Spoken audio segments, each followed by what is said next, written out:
अध्याय 11। जैसे ही शाश्वत बाघ ने मांस का एक और टुकड़ा देखा, उसने अपनी गति तेज कर दी, क्योंकि उसके खूनी मुंह में और तरल जमा हो गया था। जैसे ही यह शाश्वत बाघ मांस के टुकड़े के पास पहुंचा, वनस्पति से एक और क्रूर दहाड़ आए। एक और बाघ सीधे शाश्वत बाघ की ओर चल रहा था। दोनों बाघों ने तुरंत एक मौत की लड़ाई में शामिल होना शुरू कर दिया। एक तरफ एक बाघ था जो दूसरे बाघ से गुस्सा था, जिसने उसके क्षेत्र का अतिक्रमण किया था। दूसरी तरफ एक शाश्वत बाघ था जो भोजन के लिए लड़ रहा था, भेड़िए के खून के साथ नशीला था और जहर से लैस था। दोनों एक दूसरे से पागलों की तरह लड़ने लगे। पंजे हवा में उड़ रहे थे। कुछ 100 मीटर के दायरे में युद्ध का मैदान बन गया था। इस बीच अयान बहुत दूर छिपा हुआ था, चुपचाप इंतजार कर रहा था। सुरक्षा के लिए वह बहुत दूर था। वह लड़ाई नहीं देख सकता था और केवल बहरा कर देने वाली दहाड़ और पंजे मारने से ही अनुमान लगाता था। ये लड़ाई शाम तक लड़ी गई। जमीन हिल गई। जहरीली गैस ने लड़ाई को ढंक दिया और शक्तिशाली टकराव ने किसी भी जीव को डरा दिया जो बहुत करीब थे। 4 घंटे बाद दहाड़ और लड़ाई की आवाजें धीरे धीरे कमजोर होने लगीं।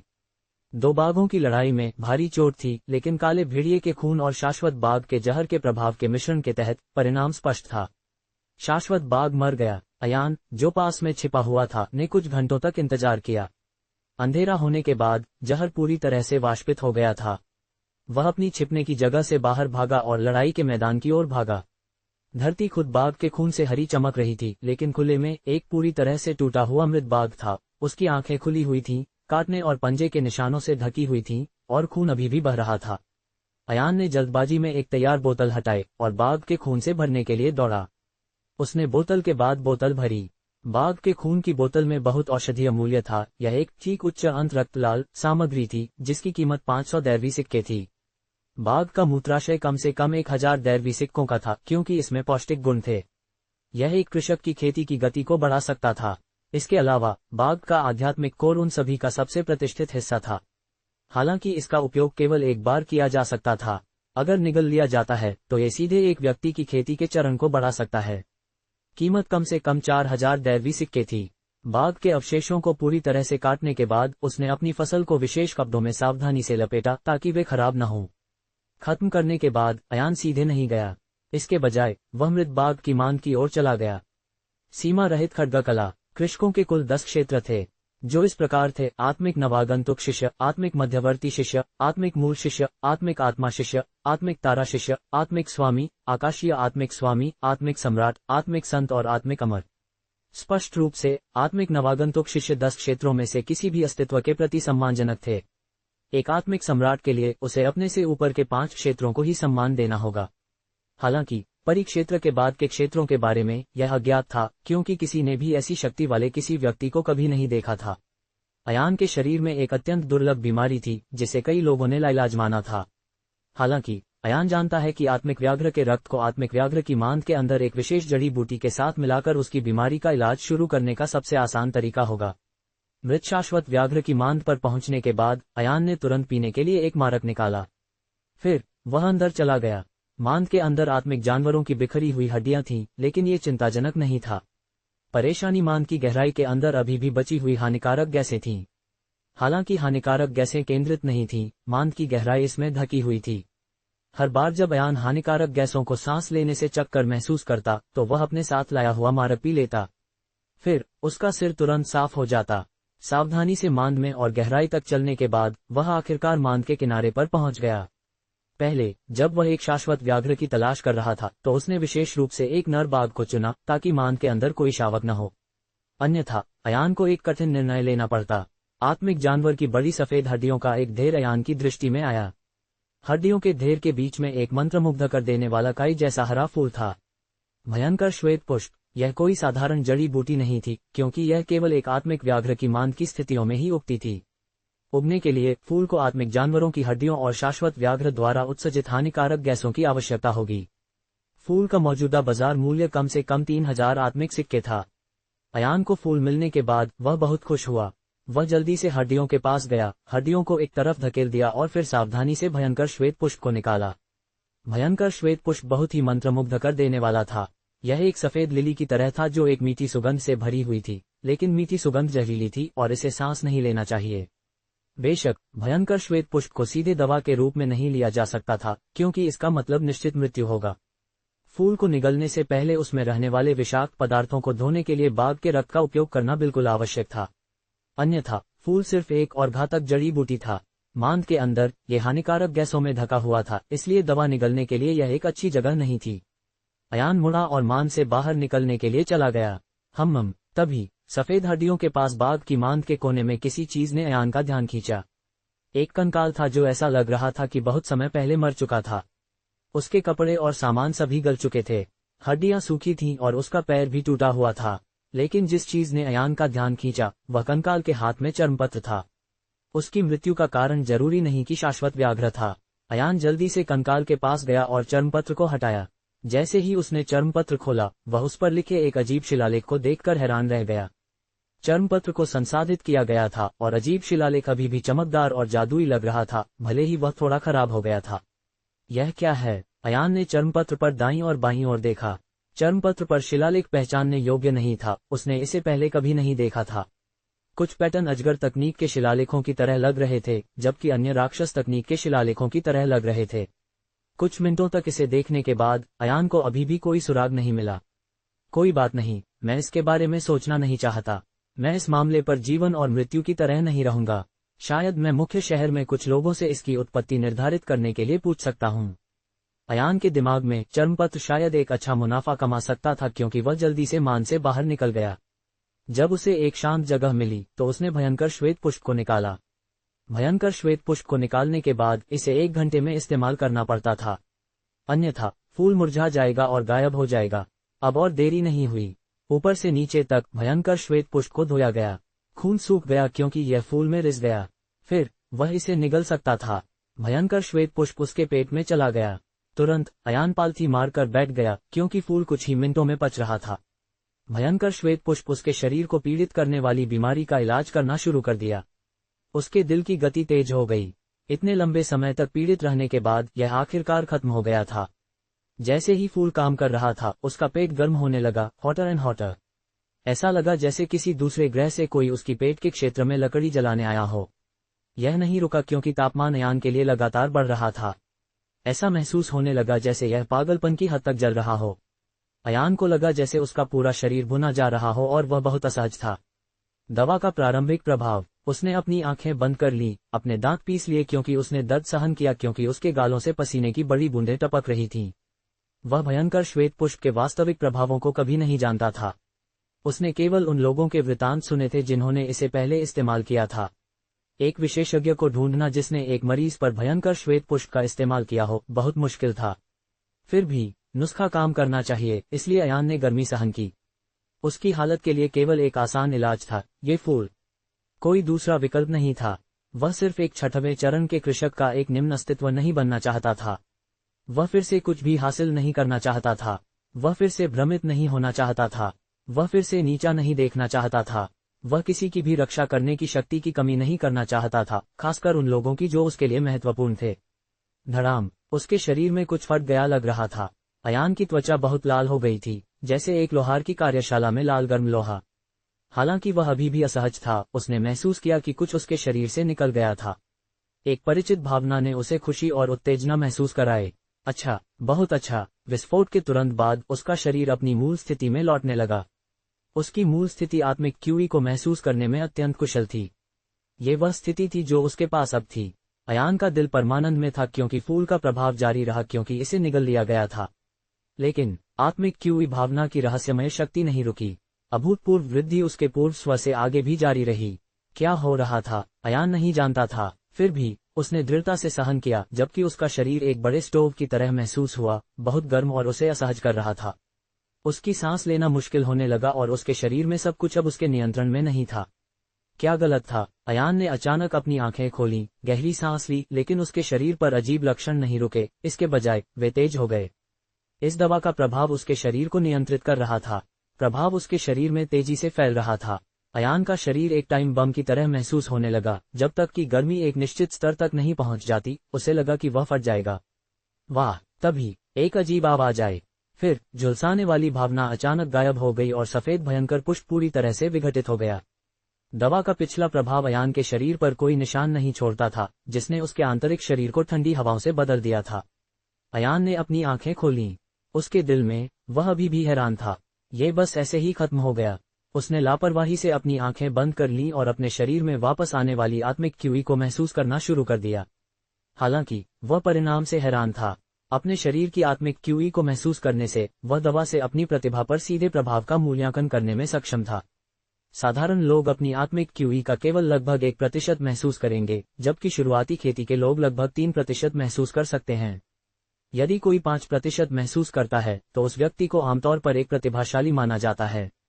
उदाहरण के लिए, ईरा को एक प्रतिभाशाली माना जाने के लिए कम से कम वह स्तर हासिल करना पड़ा था। इस बार अयान की आत्मिक क्यूई दोगुनी हो गई थी। पहले, जब उसकी आध्यात्मिक शक्ति बहुत अधिक मजबूत थी, तो उसकी उम्र के आसपास के लोग जो अभ्यास करते थे वे उसके लिए कोई मुकाबला नहीं होंगे। लेकिन अब अयान की चौंकाने वाली खोज के बाद उसकी अपनी रहस्यमय आत्मिक क्यूई रेटिंग, ये वास्तव में अयान के चरम पर होने की तुलना में कई गुना अधिक मजबूत थी। हैरान, उसके पास अब पहले से 2 गुना अधिक प्रतिभा थी। 2 गुना। अगर वह अभी भी सूर्य परिवार में होता तो उसे एक अद्वितीय प्रतिभाशाली माना जाता जो एक सहस्राब्दी में एक बार दिखाई देता। अयान विलाप करता है। उसे उम्मीद नहीं थी कि उसकी बीमारी का इलाज करने के अलावा वह अपनी प्रतिभा को बढ़ाएगा। प्रतिभाशाली, क्या इसे एक प्रतिभाशाली माना जा सकता है? क्या मजाक है? तुमने कभी एक सच्चे प्रतिभाशाली को नहीं देखा। मेरे खड्ग भगवान संप्रदाय की न्यूनतम आवश्यकताएं ये थीं। तुम्हारी क्षमता इतनी प्रभावशाली नहीं है। तभी एक कर्कश आवाज ने कहा, जैसे ही आवाज अयान के दिमाग में उभरी। अयान का चेहरा सख्त हो गया और उसने बाईं और दाईं ओर देखा, लेकिन उसे कोई नहीं मिला। वह किसने कहा? अयान ने पूछा। लड़के, मुझे खोजने की कोशिश मत करो, मैं इसमें हूँ। आवाज एक बार फिर आए। सीमा रहित खड्ग। अयान ने कुछ देर के लिए सोचा, फिर अचानक उसने कुछ सोचा। उसने जल्दी से चर्मपत्र का टुकड़ा निकाला जो उसके पास था। कागज का शिलालेख अचानक तेज सुनहरी रोशनी का एक फट निकला और राक्षस जानवर पैटर्न के शीर्ष ने पुनर्व्यवस्थित और पुनर्गठन करना शुरू कर दिया। कुछ जानवर पैटर्न एक मूठ में विघटित होने लगे और कुछ राक्षस पैटर्न एक ब्लेड में विघटित हो गए। ये जादुई दृश्य रहस्यमय फिर भी अद्भुत था। प्रक्रिया ने उसे अंधा कर दिया। 7 अद्वितीय आकार के खड्ग पैटर्न बनाए गए। वह 7 खगों को घूरता रहा, लेकिन वह हिल नहीं पाया। खगों को देखते हुए उसने एक हंसिया जैसा खड्ग देखा, जैसे एक शेर का शरीर, कुछ चमक में चकाचौंध, जैसे चांद और तारे जो लिपटे हुए थे, एक विशाल, प्रभावशाली, एक मंडराते हुए अजगर की आकृति। पहली नजर में एक व्यक्ति जो यहाँ था उसे महसूस होगा कि वह ब्रह्मांड के बीच में था और उस व्यक्ति को दूर खींचना मुश्किल होगा। इस दुनिया में सब कुछ खड्ग और रहस्यमय आत्मिक क्यूई का वर्चस्व था। लगभग तुरंत अयान का दिल उसे छोड़ गया और वह खुद को खो बैठा। ये राजसी दृष्टि कितनी पवित्र थी। अयान अपने पूरे शरीर में कांप रहा था, जादुई चर्मपत्र को वापस लेने की कोशिश कर रहा था। अपने पिछले जीवन के अनुभव को देखते हुए ये पहली बार था जब उसने इस तरह का दृश्य अनुभव किया, इसलिए वह पूछने से खुद को रोक नहीं सका, क्या ये है? क्या मैंने नहीं कहा था? आवाज चर्मपत्र के अंदर से उत्पन्न हुई। 7 सीमा रहित खड्ग, तुम कौन हो? ये चर्मपत्र क्या है? अयान का दिमाग अराजकता में था। मैं, हा, लड़के, किसी ने वह सवाल पूछे बहुत समय हो गया है। मैं सीमा रहित खड्ग स्वामी हूँ। बस पूछ रहा हूँ, तुम्हें ये कैसे मिला? कर्कश आवाज हंसते हुए उसने ये सवाल पूछा। सीमा रहित खड्ग स्वामी। अयान संदिग्ध था, लेकिन कहा, एक शाश्वत व्याघ्र की मांद में। शाश्वत व्याघ्र? आवाज ने संदेह के साथ पूछा। हाँ, लड़के, तुम मुझे मूर्ख नहीं बना सकते। सीमा रहित खड्ग कला एक सर्वोच्च खड्ग कौशल है जो कीमती कलाकृतियों के बराबर है, कुछ ऐसा जिसके लिए बहुत से लोग मर जाएंगे। ये कुछ ऐसा है जो एक अद्वितीय स्वामी के हाथों में मौजूद है। यह एक छोटे शाश्वत व्याघ्र की मांद में क्यों होगा? शाश्वत व्याघ्र की मांद में अनगिनत शरीर थे, जिसमें से एक में चर्मपत्र था। लेकिन कंकाल को देखने के बाद मुझे पता चला कि वह बरकरार था। कोई काटने के निशान नहीं थे। संभवतः वह आदमी पहले ही मर चुका था और शाश्वत व्याघ्र ने इसे भोजन के रूप में अपनी मांद में खींच लिया था। हालांकि खेती की रैंक बहुत अधिक थी और शाश्वत व्याघ्र लाश को नुकसान नहीं पहुंचा सका, इसलिए बाघ ने शायद हार मान ली। बूढ़े आदमी ने ये सुनने के बाद वह अचानक हंसा। तो ऐसा हुआ था। ऐसा ही हो, लड़के, खुद को भाग्यशाली समझो। ये खजाना ताकत के बिना अप्राप्य था, लेकिन तुम्हें यह मूल रूप से मुफ्त में दिया गया था। तुम नियत हो। नियत? हाँ, बूढ़े आदमी ने कहा, मेरी सीमा रहित खड्ग कला प्राचीन काल से शक्तिशाली थी। एक अद्वितीय खड्ग कौशल जिसे स्वर्गीय खड्ग खेल तकनीकों के रूप में माना जाता था। कोई भी 1 मीटर खड्ग पर भरोसा करके स्वर्ग को काट सकता था। यदि तुम इस विधि को सीखने में सक्षम हो और मेरे सुप्त को स्वाभाविक रूप से बाहर बुलाया गया तो हम नियत हैं। तुमने 7 खड्ग देखे हैं, जहां प्रत्येक खड्ग के प्रत्येक शरीर के भीतर एक खड्ग अर्थ का प्रतिनिधित्व करता है। सभी में खड्ग कलाओं का आधार था। मेरा अनुमान है कि वह लाश मुझे नहीं बुला सकती थी और जबरदस्ती कोशिश करने से आग लग गई। आग लग गई? क्या ऐसा है कि इसे कोई भी व्यक्ति नहीं सीख सकता है जो खेती करता है? लेकिन मैं सुप्त था, खड्ग कलाएं अधूरी थीं, महत्वपूर्ण हिस्सों के बिना तुम वास्तव में तकनीकों का अभ्यास कैसे करोगे? यह ऐसा क्यों है? मूल रूप से मैं नहीं चाहता कि दुष्ट कृषक इस पौराणिक तकनीक को ले लें। मेरी मंजूरी के बिना कोई भी इस विशेष खड्ग कला का अभ्यास कभी नहीं कर सकता है। तो तुमने मुझे पहचाना, तुमने परीक्षा पास नहीं की है। चूंकि मैं बूढ़ा हूँ, मैं गलती से किसी को भी चुन सकता हूँ। अयान चुप था, लेकिन पूछने से खुद को रोक नहीं सका। तुम्हारी परीक्षा क्या है? बूढ़ा आदमी हंसा। दर्जन भर प्रतिभाशाली धुरंधर इस खड्ग कला को पाने की कोशिश कर रहे थे, लेकिन मेरी परीक्षा में असफल रहे। उनमें से कुछ की आध्यात्मिक भावना सामान्य से दोगुनी से अधिक थी। सभी को एक दुर्लभ प्रतिभाशाली के रूप में माना जा सकता था, लेकिन जब वे असफल रहे तो उन्होंने अपनी प्रतिभा खो दी, एक प्रतिभाशाली से सामान्यता में गिर गए। तो क्या तुम अभी भी सीमा रहित खड्ग कला का अभ्यास करने के लिए मेरी चुनौती को स्वीकार करना चाहते हो? बूढ़े आदमी के शब्दों को सुनने के बाद अयान कुछ देर के लिए चुप रहा। इस परीक्षण में बहुत जोखिम था, लेकिन अगर अयान सिर्फ खुद से अभ्यास करता तो क्या उसके पास प्रिया की शादी को रोकने के लिए पर्याप्त ताकत होगी? क्या वह सूर्य परिवार के प्रभाव का विरोध करने में सक्षम होगा? हालांकि उसके पास खेती के लिए कई विचार थे, वह महाद्वीप में 10 साल की यात्रा के अपने अनुभव से सब कुछ हल करने में सक्षम नहीं हो सकता है। क्या सीमा रहित खड्ग कला शक्तिशाली है? अयान ने लंबी चुप्पी बनाए रखने के बाद पूछा। नीचे स्तरीय 4 खगों के लिए व्यक्ति को एक खड्ग स्वामी के रूप में दर्जा दिया जा सकता है। एक खड्ग को प्रशिक्षित करने में सक्षम होने के लिए इसका उपयोग सैकड़ों दुश्मनों के खिलाफ बचाव के लिए किया जा सकता है। वास्तव में खुद का बचाव करने के लिए इस तकनीक के कृषक हवा में सैकड़ों ब्लेड उड़ा सकते हैं, सब कुछ पर हमला कर सकते हैं। 2 खगों का अभ्यास करने के लिए इसका उपयोग 1000 दुश्मनों के खिलाफ बचाव के लिए किया जा सकता है। 3 खगों के लिए इसका उपयोग 10,000 दुश्मनों के खिलाफ बचाव के लिए किया जा सकता है। 4 खगों के लिए तुम आत्मिक खड्ग तकनीकों का उपयोग कर सकते हो, जिससे तुम्हारी शक्ति दोगुनी हो जाएगी। 2 मध्य स्तरीय खगों का अभ्यास करने के लिए व्यक्ति को खड्ग संत के रूप में दर्जा दिया जा सकता है। एक खड्ग का अभ्यास करने के लिए व्यक्ति 10,000 खगों को नियंत्रित कर सकता है। व्यक्ति के पास कितनी आत्मिक क्यूई है, इसके आधार पर वह कई खगों को नियंत्रित कर सकता है। 2 खगों में महारत हासिल करने के बाद व्यक्ति खड्ग तारे बना सकता है। आसमान में जितने तारे हैं, व्यक्ति उतनी ही संख्या में खड्ग तारे बना सकता है। पूर्ण महारत के लिए इसे शीर्ष स्तरीय खड्ग की महारत की आवश्यकता होती है। इसे खड्ग भगवान कहा जाता है। एक बार महारत हासिल करने के बाद व्यक्ति के पास अंतहीन खड्ग होते हैं। वह कुछ भी मारने में सक्षम होता है और पूरी तरह से दुनिया पर हावी होता है। यदि तुम एक खड्ग भगवान बन गए तो दुनिया का क्या होगा? हर प्राणी तुम्हारे अधीन हो जाएगा। फिर बूढ़ा आदमी मुस्कुराया और कहा, लेकिन आजकल बहुत कम लोग 4 खगों को प्रशिक्षित करने में सक्षम हैं, मेरे स्वामी के अलावा। सबसे मजबूत व्यक्ति केवल 4 खगों में से तीसरे खड्ग में ही प्रशिक्षण करने में सक्षम था, लेकिन 1000 खगों के खिलाफ बचाव कर सकता था।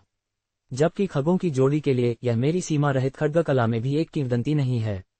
क्या इसका अभ्यास करना मुश्किल है? क्या यह मेरे लिए संभव है? अयान ने भौं से कोड़ी। ये सर्वोच्च खड्ग कलाएं हैं, उनका अभ्यास करना मुश्किल होना सामान्य है, लेकिन तुम जानते हो, भले ही तुमने केवल पहले खड्ग में महारत हासिल की हो, तुम स्वर्ग के नीचे अबाधित यात्रा करने और दुनिया भर के विशेषज्ञों पर हावी होने में सक्षम हो।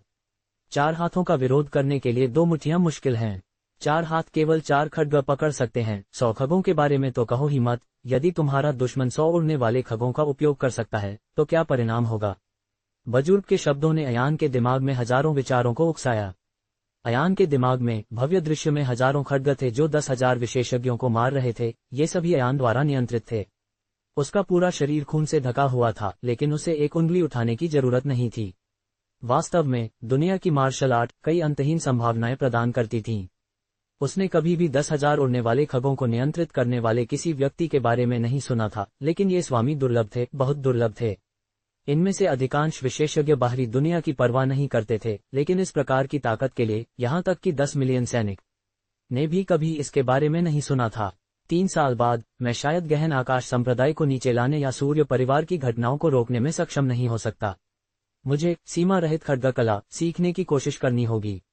अयान ने अपनी मुट्ठियां भींच लीं और कहा, मैं सीमा रहित खड्ग कला सीखना कैसे शुरू कर सकता हूँ? यदि तुम परीक्षा पास करने में कामयाब होते हो तो तुम इसे सीख सकते हो। दशकों तक खड्ग भगवान संप्रदाय का मुखिया उन लोगों की तलाश में भूमि पर घूमता रहा जो उपयुक्त उम्मीदवार होंगे। हालांकि उसे कोई नहीं मिला, जबकि इसने सीमा रहित खड्ग कला सीखने के लिए खलनायकों और हत्यारों को आकर्षित किया है। मैं सीमा रहित खड्ग कला का संरक्षक बना हुआ हूँ। ये चर्मपत्र सीमा रहित खड्ग कला का स्क्रॉल है। मैं समझा, लेकिन तुम मुखिया हो जिसे खलनायकों द्वारा इस स्थिति में सताया गया था। तुम्हें सीमा रहित खड्ग कला का अभ्यास करना चाहिए, है ना? तुम्हारे पास एक आकाशीय शरीर है, तुम इस स्थिति में क्यों हो? खैर, लंबी कहानी। वास्तव में मैं अपने हमलावरों को आसानी से मिटा सकता था, लेकिन खैर, इसका उल्लेख करने लायक नहीं है। लेकिन ये बुरा आदमी तुमसे वादा करता है, भले ही तुम केवल एक खड्ग को नियंत्रित करने के लिए पहुंचते हो, वह पर्याप्त होगा। लड़के, तुम मुझसे मिलने के लिए नियत हो। मैं तुमसे पूछता हूँ, क्या तुम सीमा रहित खड्ग कला सीखने के लिए मेरी चुनौती को स्वीकार करने के लिए तैयार हो? यह एक अवसर है। हालांकि सब कुछ इस बात पर निर्भर करता है कि बुजुर्ग के शब्द सच हैं। अयान को नहीं पता था कि शब्द सच थे या झूठे, हालांकि वह अभ्यास करने के लिए बहुत उत्सुक है। वह आदमी के बारे में कुछ भी नहीं जानता था, इसलिए यदि वह सावधान नहीं रहा तो उसे भी नुकसान हो सकता है। अयान हिचकिचाया। क्या तुम डरते हो? बुजुर्ग ने पूछा। मैं सिर्फ अपने डर को दूर नहीं कर सकता, अयान ने उत्तर दिया। हा, अच्छा, मुझे नहीं लगा था कि ऐसा होगा। यदि तुम सीमा रहित खड्ग कला की परिमाण को समझ गए तो तुम्हें एक बड़ा नुकसान हो सकता है। बूढ़ा आदमी हंसा, लेकिन कुछ देर बाद उसका चेहरा गंभीर हो गया और कहा, लेकिन केवल एक बार, यदि तुम इसे चूक जाते हो तो तुम कभी वापस नहीं आ सकते। तुम चिंतित हो कि मैं तुमसे झूठ बोलूंगा, तुम्हें नुकसान पहुंचाऊंगा, लेकिन तुम समझते हो कि यदि तुम छोड़ने का फैसला करते हो तो मैं हार मान लूंगा। हालांकि तुम इस अवसर को चूक जाओगे। तो क्या ये तुम्हारा निर्णय है? तुम चुनौती स्वीकार करते हो या नहीं? अयान ने गहरी सांस ली। हिचकिचाहट उसके दिल को छोड़ गई। अतीत में ताकत हासिल करने के लिए अयान ने कई खतरनाक तरीकों का इस्तेमाल किया, जैसे कि राक्षस तकनीकें। अब उसे डर क्यों होना चाहिए? हम कब शुरू करते हैं? अयान ने पूछा। ओह, तुम स्वीकार करते हो? बुजुर्ग हैरान था, लेकिन जारी रहा। तुम यह नहीं पूछोगे कि परीक्षा किस बारे में है? चून की निर्णय तकनीक सीखना है। मैं पूरी तरह से तैयार हूँ। सामग्री महत्वपूर्ण नहीं है, भले ही परीक्षा कठिन हो। मेरे पास खोने के लिए क्या है? हा, बुजुर्ग हंसा, फिर जारी रहा। अच्छा, एक सीधा व्यक्तित्व। तुम वास्तव में खड्ग कला सीखने के लिए उपयुक्त हो। तुम्हारा व्यक्तित्व बुरा नहीं है, लेकिन मुझे डर है कि तुम्हारे दिल में अभी भी जुनून हो सकता है। यदि तुम्हारे पास जुनून है तो तुम दृढ़ रहोगे, इसलिए तुम हार नहीं मानोगे। एक सहस्राब्दी के बाद मेरे पास आखिरकार एक उम्मीदवार है। मुझे उम्मीद है कि तुम परीक्षा पास करोगे। आवाज खत्म होने के बाद चर्मपत्र अचानक लाल लपटों में फट गया, जो बेहद गर्म हो गया। खड्ग कला को जमीन पर रखा गया है, बुजुर्ग ने कहा। अयान ने लापरवाही से काम किया। जलते हुए चर्मपत्र को देखते हुए अयान के सामने अचानक एक सुनहरा गोल दरवाजा दिखाई दिया। सीमा रहित खड्ग कला का अध्ययन करने के लिए इस चुनौती से गुजरना आवश्यक है। केवल वस्तु प्राप्त करने के बाद तुम वास्तव में सीमा रहित खड्ग कला का अभ्यास कर सकते हो। वास्तव में सीमा रहित खड्ग कला का अभ्यास करने के लिए तुम्हारा क्या मतलब है? वास्तव में सीमा रहित खड्ग कला की शक्ति का उपयोग करने के लिए जब मैंने अपने समय में सीमा रहित खड्ग कला को पढ़ाया तो मैं उनमें से खड्ग रहस्यों की जड़ों को नहीं समझा, जब तक कि बहुत देर नहीं हो गई। तो खड्ग मूठ के लिए जाओ। इन शब्दों को सुनने के बाद अयान को अचानक खगों पर खड्ग मूठों के बारे में पता चला, लेकिन खड्ग मूठ दूसरे क्षेत्र में क्यों छिपी हुई थी? यह एक और क्षेत्र है और खड्ग चौथी मंजिल पर है, जल्दी आओ, बुजुर्ग ने कहा। अयान ने सुनहरे गोल दरवाजे को देखा और अंदर चला गया। मैं काफी मजबूत हूँ। चुनौती की पहली मंजिल, बंजर भूमि। यहाँ ये बहुत धुंधला था, इसका एक अत्यंत काला आसमान था। कोई चांद या तारे नहीं थे। भूमि पूरी तरह से शांत थी, किसी अन्य प्राणी के कोई निशान नहीं थे। अयान ने ठंडी पृथ्वी पर मार्च करते हुए आगे कदम बढ़ाया। ओह, तुमने खड्ग भगवान संप्रदाय के बारे में कभी नहीं सुना? मैंने कई किताबें नहीं पढ़ी हैं और दुनिया की यात्रा की है, लेकिन मैंने कभी भी खड्ग भगवान संप्रदाय के बारे में नहीं सुना है। मुझे लगता है कि सैन्य महाद्वीप में बहुत कम लोग इसके बारे में जानते हैं। बंजर भूमि में प्रवेश करने के बाद उसने सावधानी से अपने आसपास का निरीक्षण किया, जबकि वह बुजुर्ग के साथ बातचीत करना जारी रखा। बुजुर्ग ने जारी रखा। खड्ग भगवान संप्रदाय को पीढ़ियों से जीवित रहना चाहिए था, लेकिन वह बिगड़ रहा था। केवल एक मुखिया है, केवल एक शिष्य, एक स्वामी, एक शिष्य, एक स्वामी और आदि। मुझे घात लगाने के बाद मैंने खड्ग भगवान संप्रदाय की आपदा का कारण बना होगा, जिसके कारण संप्रदाय ने स्कूल का मुखिया खो दिया। यही कारण हो सकता है कि खड्ग भगवान की प्रतिष्ठा अब कुछ भी नहीं रह गई है। तुम्हें याद है कि तुम्हें कब सताया गया था? मार्शल भगवान वर्ष 78। अब मार्शल आकाश के साल हैं। तुम्हारा समय पूरे 1000 साल पहले था। अयान बुजुर्ग के शब्दों से हैरान था। बुजुर्ग ने दुख के साथ आह भरी। धड़ाम धड़ाम, एक जोरदार आवाज सुनाई दी। अयान बहुत घबरा गया क्योंकि उसने आवाज सुनी। उसने हर जगह देखा, केवल आसमान से एक खड्ग को गिरते हुए देखा जो सीधे उसके सामने जमीन में डाला गया। ये खड्ग 100 मीटर लंबा और 10 मीटर चौड़ा था। ब्लेड सुंदर नहीं था, इसके बजाय इसने एक दमनकारी आभा उत्सर्जित की जो आसपास के क्षेत्र में प्रवेश कर गई। अयान का दिल तेजी से धड़का। उसके पास सोचने का समय नहीं था। अचानक ब्लेड एक मुक्त बांध की तरह बहने लगा, एक विपत्ति जैसी हवा जो उसे डुबोना, निचोड़ना और तबाह करना शुरू कर दिया। धमाका! अयान के नीचे की पृथ्वी तुरंत उसके पैर के दबाव के कारण रास्ता दे दिया। उसे दबाव का सामना करने के लिए लगभग घुटने टेकने पड़े, लेकिन उसने अपने दांत भींच लिए। अचानक दबाव के बावजूद खड्ग को पकड़ लिया। ये परीक्षण का पहला हिस्सा है। यदि तुम हार मानना चाहते हो तो कृपया मुझे जल्द से जल्द बताएं। खुद को ज्यादा मत आंको, क्योंकि भले ही तुम मुश्किल से असफल हो जाते हो, ये केवल तुम्हारे जीवन को ही नुकसान नहीं पहुंचाएगा, बल्कि यह तुम्हारी प्रतिभा को बर्बाद कर देगा। तो तुम्हें सावधान रहना होगा। बुजुर्ग की आवाज अयान के दिमाग में आई। हालांकि अयान के दिमाग में क्या कोई और विकल्प था? अयान खड्ग के दबाव का विरोध करने के लिए अपना सर्वश्रेष्ठ प्रदर्शन कर रहा था, इसे खुद को अभिभूत करने से रोकने की कोशिश कर रहा था। और जमीन फट गई और आसपास का पत्थर टुकड़ों में बिखरने लगा। अयान का चेहरा पसीने से ढकने लगा और उसका चेहरा तनावपूर्ण था। अचानक एक संदेह उसके दिमाग से गुजरा। चट्टान क्यों टूट गई, पृथ्वी क्यों फट गई, लेकिन इसका मुझ पर असर नहीं हुआ। उसकी खेती उच्च नहीं थी, लेकिन वह अपने शरीर पर एक घाव के बिना ऐसे दबाव का सामना कैसे कर सकता था? बुजुर्ग ने कहा कि यह परीक्षण उसके जीवन को नुकसान नहीं पहुंचाएगा, बल्कि प्रतिभा को खराब करेगा। प्रतिभा खराब करेगा? क्या इसका मतलब यह था कि यह एक आध्यात्मिक हमला था? अयान को अपने दिल में संदेह था कि ऐसा ही था।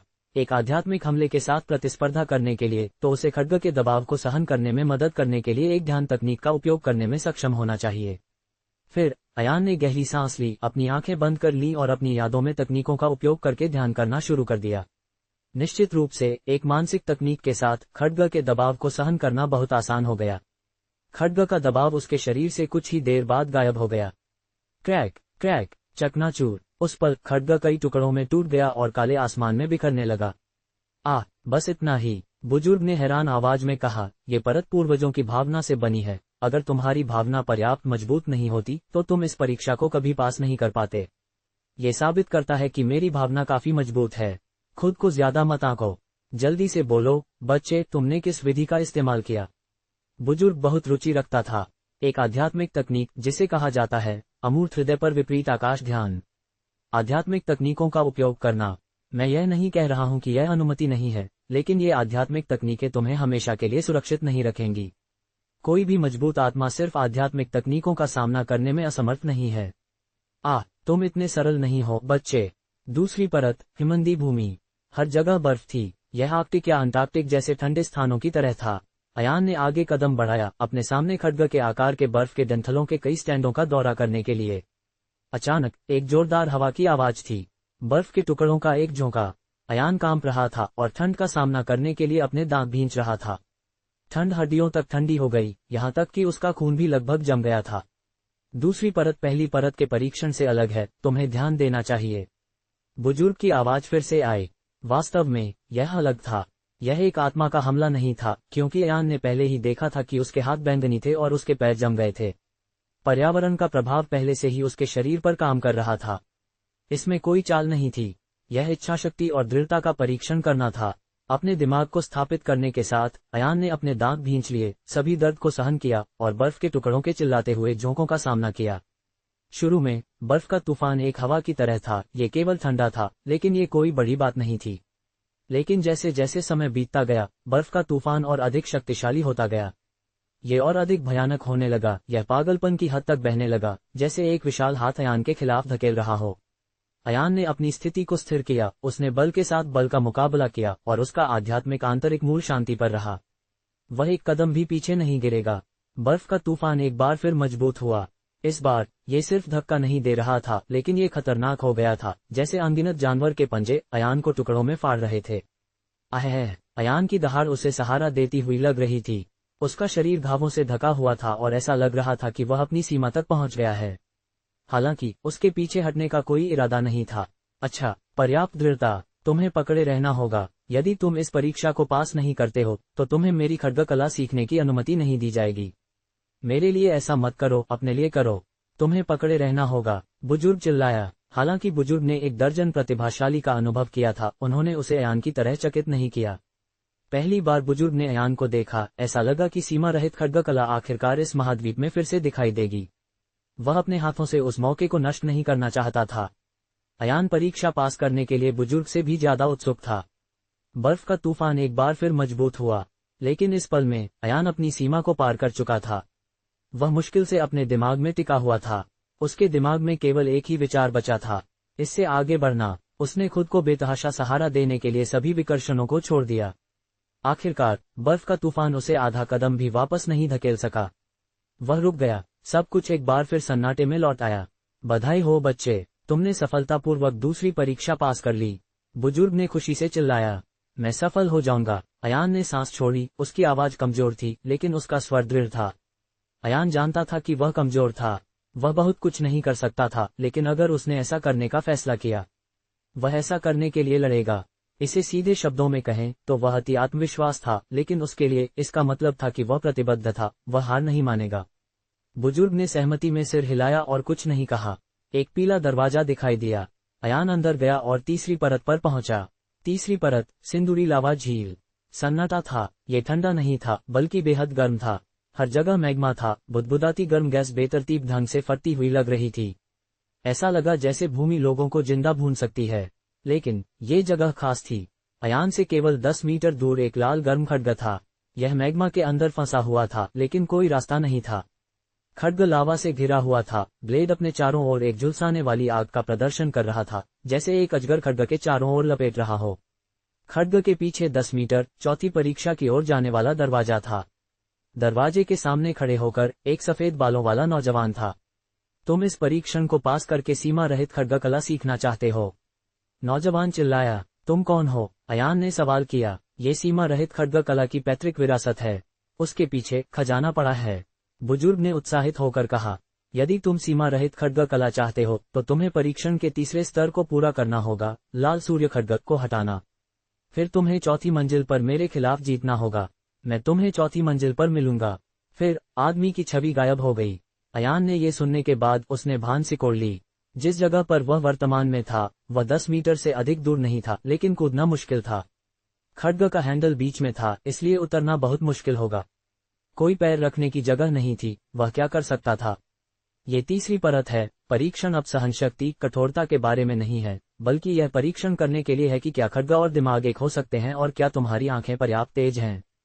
यह मुश्किल है। संक्षेप में, खड्ग के साथ तुम्हें सब कुछ दूर करना होगा। भले ही तुम्हें सैनिक दिए गए हों, एक बार जब तुम मैग्मा में गिर जाते हो तो तुम केवल अपने खड्ग पर भरोसा कर पाओगे। एक बार जब तुम मैग्मा में गिर जाते हो तो तुम्हारी प्रतिभा क्षतिग्रस्त हो जाएगी और तुम इस परीक्षा में असफल हो जाओगे। क्या तुम जारी रखने का इरादा रखते हो? बुजुर्ग ने कहा। हालांकि अयान चुप रहा। वह मैग्मा में प्लग को घूरता रहा। लाल सूर्य खड्ग, उसने उस पर और अधिक ध्यान केंद्रित किया। जैसे हमला करने वाला एक सांप, उसने अपने शिकार पर कड़ी नजर रखी। अपनी हिचकिचाहट को दूर करते हुए अयान ने अपना कदम उठाया और वास्तव में एक छलांग में लाल सूर्य खड्ग पर कदम रखने के लिए कूद गया। तुम बहुत अधीर हो। तुम्हें मैग्मा को ध्यान से देखना होगा, इससे निश्चित रूप से तुम असफल हो जाओगे। अफसोस। बुजुर्ग ने अयान के कार्यों से निराशा में आह भरी। जैसा कि उम्मीद थी, अयान द्वारा अपना कदम उठाने के बाद बुदबुदाते हुए मैग्मा ने अचानक गर्म प्लाज्मा लहरों का एक फट शुरू कर दिया, जो अयान से टकराया। हालांकि लहर की ऊंचाई पर्याप्त ऊंची नहीं थी और अयान हवा में ऊंचा कूद गया। प्लाज्मा लहर उसे नहीं छू पाए, लेकिन बुजुर्ग में कोई उम्मीद नहीं थी। अयान के लिए यह बहुत अलग था। बुजुर्ग की छलांग बहुत अधिक थी और ऐसा लग रहा था कि बुजुर्ग इस परीक्षा को आसानी से पास कर सकता है। लेकिन परिणाम बुजुर्ग की उम्मीदों के विपरीत था। अयान को हवा में ऊंचाई से गिरते हुए देखने के बाद वह मैग्मा में नहीं गिरा, इसके बजाय वह अचानक मैग्मा से कुछ फीट ऊपर रुक गया। अयान के कार्य के परिणाम से बुजुर्ग चकित था। अयान वास्तव में लाल सूर्य खड्ग की मूठ पर कदम रख चुका था। सच में अच्छा किया बच्चे, लेकिन तुम्हें खड्ग को बाहर निकालना होगा, तो तुम क्या करोगे? अगर तुम इसे बाहर निकालते हो तो तुम्हारे पास कदम रखने की कोई जगह नहीं होगी और तुम मर जाओगे। फिर भी अयान सांस ले रहा था। उसने अपने शरीर को स्थिर किया, मूठ पर खड़ा हुआ और चौथे दरवाजे को घूरने लगा। अचानक उसने एक गहरी सांस ली। आत्मिक क्यूई उसके पैरों और पैरों में परिवर्तित हो गई। फिर वह एक ही बार में चौथे दरवाजे की ओर छलांग लगाने के लिए कूदा। ऐसा करते हुए उसने 360 डिग्री घुमाया और लाल सूर्य खड्ग को पकड़ लिया। उसने इसे जल्दी से बाहर निकाला और चौथे दरवाजे की ओर उड़ गया। पूफ, धड़ाम, अयान सीधे जमीन में गिर गया। वह शर्मिंदा लग रहा था, लेकिन उसने सफलतापूर्वक सीमा पार कर ली। बुजुर्ग का दिल आश्चर्य में फट गया। उसने कभी भी अयान द्वारा तीसरी परीक्षा पास करने के लिए इस्तेमाल किए गए अद्वितीय तरीके के बारे में नहीं सोचा होगा। चौथी परत, खगों का शमशान। हर जगह टूटे हुए खड्ग बिखरे हुए थे। वे जमीन में फंसे हुए थे, झुके हुए, अंधेरे और बेजान। लेकिन इनमें से एक सफेद बालों वाला नौजवान खड़ा था। नौजवान 8 फीट लंबा था, बहुत सुंदर था और उसके काले रंग पर खड्ग काले और सफेद गैस का उत्सर्जन कर रहा था, जो बेहद जादुई था। ये सीमा रहित खड्ग कला के पूर्वज कानियान का खड्ग था। कानियान अयान की ओर चला गया और खड्ग का दबाव उत्सर्जित किया, जिससे अयान भर गया। मैं इस क्षेत्र में इस पूर्वज को कैसे हराऊंगा? अयान अपने दिल में दबाव में था। नहीं, जब तक वह तुम्हें एक उपयुक्त उम्मीदवार के रूप में पहचानता है, लेकिन तुम्हें अपनी पूरी ताकत का उपयोग करना होगा। लाल सूर्य खड्ग के साथ तुम्हें उसे हराने की कोशिश करनी होगी। एक खड्ग लड़ाई। अयान ने भान से कुड़ी। पूर्वज की क्षमता और हथियार दोनों ने संभवतः अयान को पीछे छोड़ दिया। हालांकि अयान समझ गया कि लड़ना ही एकमात्र विकल्प था। अयान ने धीरे धीरे सांस ली और फिर गर्व से पूर्वज से लड़ने के लिए आगे बढ़ा। सिर्फ इस परीक्षा के लिए इस क्षेत्र का आभासी पूर्वज इतना शक्तिशाली नहीं होगा कि वह अयान को पूरी तरह से दबा सके। मुझे पूरी तरह से जाना होगा और शायद मैं परीक्षा पास करूंगा। अपना मन बनाने के बाद अयान ने अचानक अपनी गति तेज कर दी। उसके हाथों में लाल सूर्य खड्ग था। उसने खड्ग में आत्मिक कीवी डाला। शू, एक अत्यंत सरल हैकिंग चाल आत्मिक ऊर्जा की शक्ति के साथ आगे बढ़ी जो अयान ने अंदर डाली। खड्ग सीटी बजाने वाली हवा की तरह था और इसमें एक चार्जिंग स्व की गति थी। लेकिन 1 सेकंड भी नहीं बीता था, खड्ग पूर्वज बस गायब हो गया। व्यर्थ में। अयान का दिल गिर गया, जल्दी से मुड़ा और पीछे हट गया, लेकिन खड्ग पूर्वज को अचानक अपने बगल में देखकर हैरान रह गया। खड्ग पूर्वज ने एक कदम आगे बढ़ाया, एक हाथ उठाया और अपने खड्ग से सीधे अयान की ओर काट दिया। खड्ग हवा की तरह तेज था, लेकिन इसमें बड़ी मात्रा में आध्यात्मिक शक्ति भी थी। लेकिन खड्ग, बल, गति, कोण आदि वास्तव में अयान के समान थे। ये बस उसके हमले की एक नकल थी। अयान को अनजाने में पकड़ लिया गया और खड्ग उसके बाएं कंधे में कट गया। वह वापस भागा क्योंकि उसके कंधे से कुछ खून टपक रहा था। पूर्वज अपनी खुद की मास्टर क्षमताओं का उपयोग नहीं करेगा, इसके बजाय वह तुम्हें हराने के लिए तुम्हारी खुद की हमले की चालों का उपयोग करेगा। इस परीक्षा के लिए कोई चाल नहीं है। जीतने के लिए तुम्हें खुद को हराने में सक्षम होना होगा। बुजुर्ग की आवाज उभरी। अगर तुम 3 खड्ग के हमलों से हिट हो जाते हो तो तुम असफल हो जाओगे। कुछ पता लगाओ, केवल आखिरी मिनट में असफल मत हो। बुजुर्ग ने फिर से चिल्लाया, एक अधीर आवाज के साथ। लेकिन इस समय अयान बुजुर्ग के शब्दों को ध्यान में रखने के लिए बहुत व्यस्त था। अयान ने अब हमला करना नहीं चुना, बल्कि पीछे हटना चुना। चूंकि वे उसके हमलों की नकल करते हैं, अगर वह हमला नहीं करता है तो क्या पूर्वज भी उसकी नकल करेगा? अयान ने सोचा। तभी पूर्वज ने अचानक अपने हाथ उठाए और पूरा वातावरण कांपने लगा।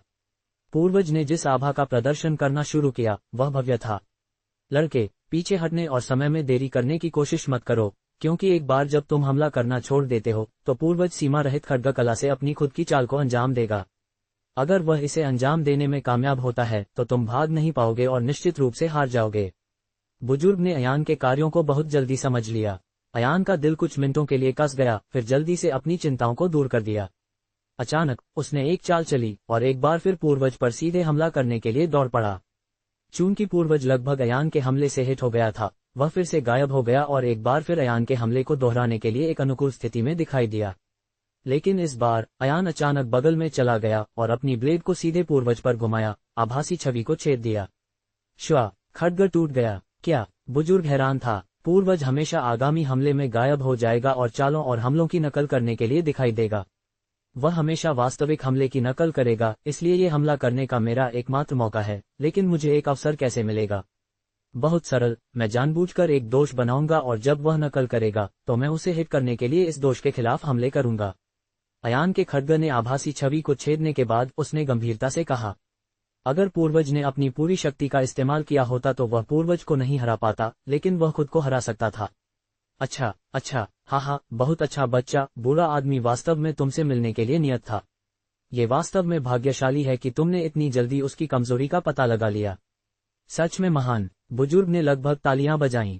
इस बार पूर्वज की आभासी छवि स्थिर खड़ी थी।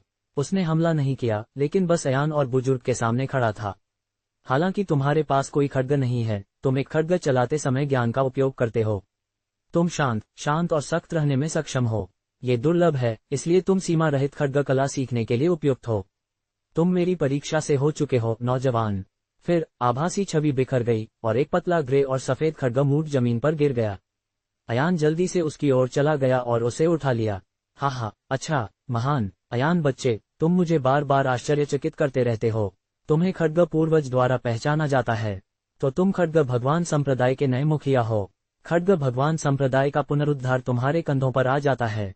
बुजुर्ग ने अपार खुशी के साथ हंसते हुए कहा, मैंने केवल कहा था कि मैं सीमा रहित खड्ग कला सीखूंगा, लेकिन यह नहीं कहा कि मैं खड्ग भगवान संप्रदाय को पुनर्जीवित करूंगा। वरिष्ठ, मुझे डर है कि मैं इसे पूरा नहीं कर सकता, अयान ने धीरे से कहा, जबकि उसने खड्ग मूठ को अपने शरीर पर रखा। मैं जानता हूं कि तुम्हारे पास कुछ चीजें हैं जिन्हें तुम पूरा करना चाहते हो, लेकिन ये काम उल्लेख करने लायक, भविष्य में हम इसके बारे में बात करेंगे। बुजुर्ग चिंतित नहीं लग रहा था। वह फिर से हंसा और फिर से नहीं बोला, मैंने खड्ग मूठ को हटा दिया है, तो यह आभासी वातावरण किस लिए है? इसका क्या उपयोग है? बेशक, आभासी वातावरण खड्ग मूठ के लिए परीक्षण करना है। जब तुम एक नया मुखिया चुनने का फैसला करते हो, तो तुम किसी भी व्यक्ति को खड्ग मूठ देने का विकल्प चुन सकते हो। मैं उसी परीक्षा से गुजरा।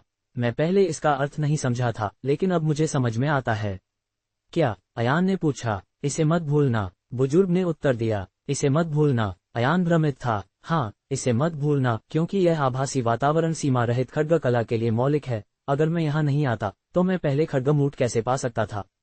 तो वरिष्ठ आजकल क्या करेंगे? अयान ने पूछा। मेरी एक समय से पहले मौत हो गई। मेरे हत्यारों को मारने के लिए मैं जल्दी ही अपनी मौत से मिला, लेकिन यह इसके लायक था। मैं एक राक्षस के रूप में 10,000 साल रहता हूँ। मैं उन सभी चीजों का आनंद लेता हूँ जो मैं चाहता था। ओह, 10,000 साल! अयान चौंक गया। वह खड्ग पूर्वज, वह अब कहाँ है? मुझे नहीं पता। कहा जाता है कि वह मुख्य भूमि के राक्षसों से मर गया। महाद्वीपीय राक्षस। अयान का चेहरा थोड़ा बदल गया, लेकिन उसने आगे नहीं बताया। अयान ने देखा कि उसके आसपास अचानक मुड़ और विकृत हो गए। फिर वह बाग के मैदानों में फिर से दिखाई दिया। सब कुछ पहले जैसा ही था। बधाई हो, तुमने परीक्षा पास कर ली है। अब तुम तकनीकों का अभ्यास कर सकते हो, और अब सब कुछ सीमा रहित खड्ग कला में प्रदर्शित होता है। जब तक तुम दृढ़ रहोगे, तुम सफल हो जाओगे। खैर बच्चे, मैं अब सोना चाहता हूँ। मैं सिर्फ एक आत्मा हूँ। चूंकि मैंने शायद ही कभी इतने लंबे समय तक बातचीत की, मैंने बहुत सारी आत्मिक क्यूई का इस्तेमाल किया। मैं अभी भी कमजोर हूँ, और अगर मैं जारी रखता हूँ, तो मैं स्थायी रूप से गायब हो सकता हूँ। अलविदा बच्चे, बुजुर्ग ने कहा। अयान ने ये सुनने के बाद उसकी भावनाएं हिल गईं। आह, हाँ, यदि यह एक आत्मा है, तो व्यक्ति आत्मिक क्यूई का उपभोग करेगा, और एक बार जब सारी आत्मिक क्यूई का उपयोग हो जाता है, तो इसके गायब होने का जोखिम हो सकता है। हालांकि अयान को सीमा रहित खड्ग कला प्राप्त करने का मौका देने में सक्षम होने के लिए बुजुर्ग ने बहुत सारी ऊर्जा का उपयोग किया। कोई फर्क नहीं पड़ता, अयान बुजुर्ग के प्रति अपने दिल में बहुत आभारी था। तुरंत उसने मूठ को जमीन पर रखा और 3 बार घुटने टेके। आपके सावधानीपूर्वक मार्गदर्शन के लिए वरिष्ठ को धन्यवाद। कृपया मुझे अपना सम्मान देने की अनुमति दें। बुजुर्ग थोड़ा हैरान था, लेकिन एक पल बाद उसने आराम से जोड़ा, अच्छा, मैंने नहीं सोचा था कि मेरे खड्ग का उपयोग बंद करने के बाद मुझे आखिरकार बदले में कुछ मिलेगा। हा, चंद्रार्ध फल। सीमा रहित खड्ग कला अद्भुत खड्ग खेल तकनीकों से बनी थी, जो 10 मिलियन साधारण खड्ग सैनिकों पर हावी होने में सक्षम थी। हालांकि यहाँ तक कि पहले खड्ग कला का पहला खड्ग रूप भी अभ्यास करना आसान नहीं था। पहले खड्ग रूप में महारत हासिल करने के लिए खड्ग खेल सटीक, चिकना और तेज होना चाहिए। अयान को अपने पहले लक्ष्य को पूरा करने से पहले अपने खड्ग खेल को परिष्कृत करने की आवश्यकता होगी। पहला खड्ग रूप। खड्ग की मूठ कल्पना से परे शक्तिशाली थी, जो किसी भी ऐसे व्यक्ति से आश्चर्यचकित कर देगी जो खड्ग की मूठ की क्षमताओं को पहचान सकता था। ये खड्ग मूठ साधारण नहीं थी, यह एक स्थानिक खड्ग मूठ थी। खड्ग की मूठ के अंदर ये था 180,000 नवागंतुक खड्ग, 150,000 परिष्कृत खड्ग, 2,995 मूल खड्ग और 5 देव खग। यदि कोई स्थानिक मूठ के अंदर सभी खगों को नियंत्रित करने में सक्षम था, तो वह व्यक्ति आसानी से दुनिया पर हावी होने और एक अद्वितीय खड्ग भगवान बनने में सक्षम होगा। हालांकि इनमें से कोई भी खड्ग नियमित खड्ग नहीं थे। किसी भी खड्ग के साथ प्रशिक्षण करने के लिए व्यक्ति को प्रत्येक खड्ग के साथ एक होना पड़ेगा, क्योंकि प्रत्येक खड्ग अलग था। अयान महाद्वीप में वापस लौटने से पहले 4 खड्ग रूपों के पहले रूप का अभ्यास करना शुरू करेगा। अपने काले आत्मिक घोड़े पर लौटने के बाद उसे अभी भी पेड़ से आराम करते हुए पाया। अयान ने काले आत्मिक घोड़े को कुछ और चारा खिलाया। आधे घंटे तक आराम करने के बाद वह आत्मिक घोड़े पर सवार होकर मैदानों से बाहर चला गया। मुख्य सड़कों पर लौटने के बाद अयान बहुत अधिक सहज हो गया, क्योंकि वह इन सड़कों से यात्रा करने से परिचित था। भले ही उसने सूर्य परिवार को छोड़ दिया हो, वह दवा के अपने विशाल ज्ञान और अद्वितीय जीवित रहने की तकनीकों के कारण जीवित रहने में सक्षम होगा। लेकिन उसका सूर्य परिवार को छोड़ने का कोई इरादा नहीं था। ये केवल इसलिए नहीं था क्योंकि प्रिया अभी भी सूर्य परिवार का हिस्सा थी, बल्कि सूर्य परिवार के प्रभाव और शक्ति को कम करके नहीं आंका जा सकता था। इसके अलावा सूर्य परिवार द्वारा प्रदान की गई प्रशिक्षण की स्थिति महाद्वीप में अन्य स्थानों की तुलना में अभी भी असाधारण थी। अयान ने अपने आत्मिक घोड़े को खिलाने, आराम करने के लिए कुछ मिनट लेने और फिर वापस रास्ते पर जाने की दिनचर्या का पालन किया। वह हवा की तरह सवारी करने में सक्षम था। अयान का बैग शाश्वत व्याघ्र की मान से सामग्री से भरा था। यदि सामग्री सूर्य परिवार द्वारा खोजी गई तो यह अयान पर बहुत अधिक ध्यान केंद्रित करेगा। शाश्वत व्याघ्र एक ऐसा जानवर नहीं था जिसे कोई भी हरा सके। अयान की खराब क्षमताओं के साथ वह एक शाश्वत व्याघ्र के शरीर के अंगों को कैसे प्राप्त कर सकता है। इसलिए उसने जानबूझकर एक चक्कर लगाया ताकि वह अपने घर से बच सके।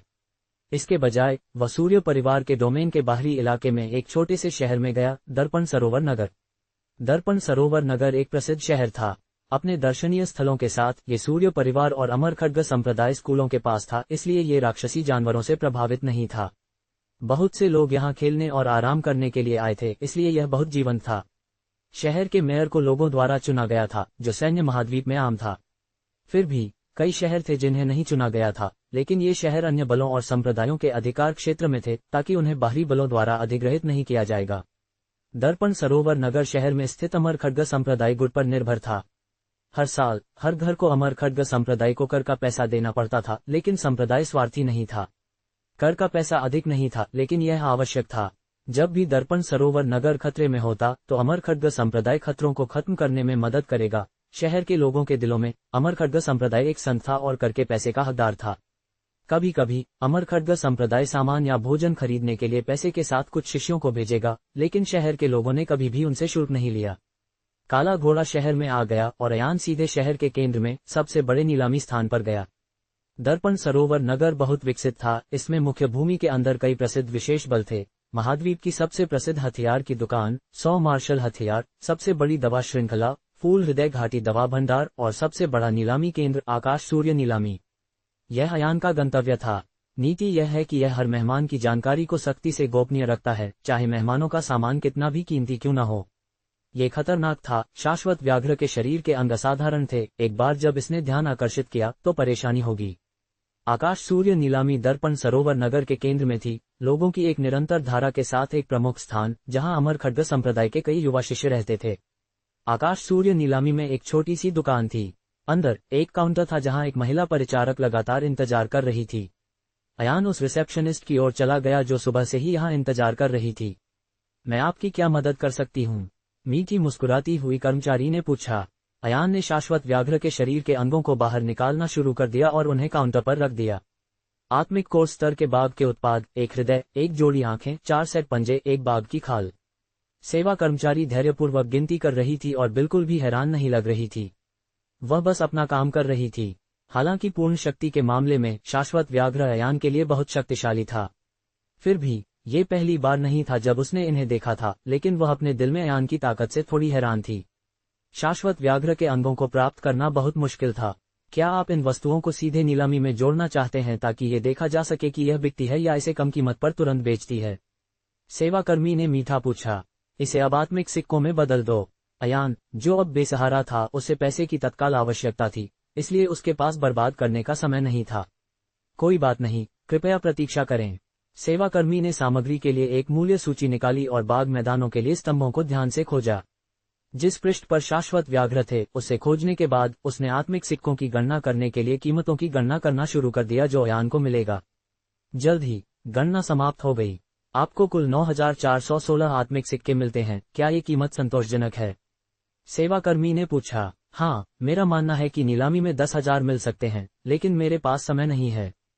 तो ऐसा ही हो, अयान ने उत्तर दिया। अच्छा, एक पल प्रतीक्षा करें, मुझे आपका पैसा लेने दें।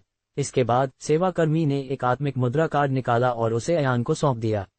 अयान ने इसकी जांच की और ठीक 9416 आत्मिक सिक्के पाए। वह तुरंत अमीर हो गया और एक हल्के रवैये के साथ, और उसने छोटे कमरे को छोड़ना शुरू कर दिया।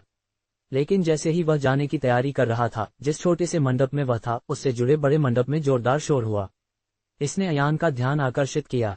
नीलामी में कार्यों की एक सूची थी, जिसे मुख्य मंडप में केंद्रीय हॉल में देखा जा सकता था। सूची अत्यधिक लंबी थी। सूची में कई आत्मिक कार्य थे।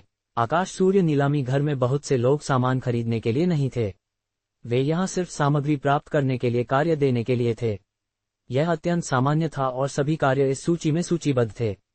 अयान ने अपनी आंखों से उपलब्ध कार्यों का एक यादृच्छिक सर्वेक्षण किया।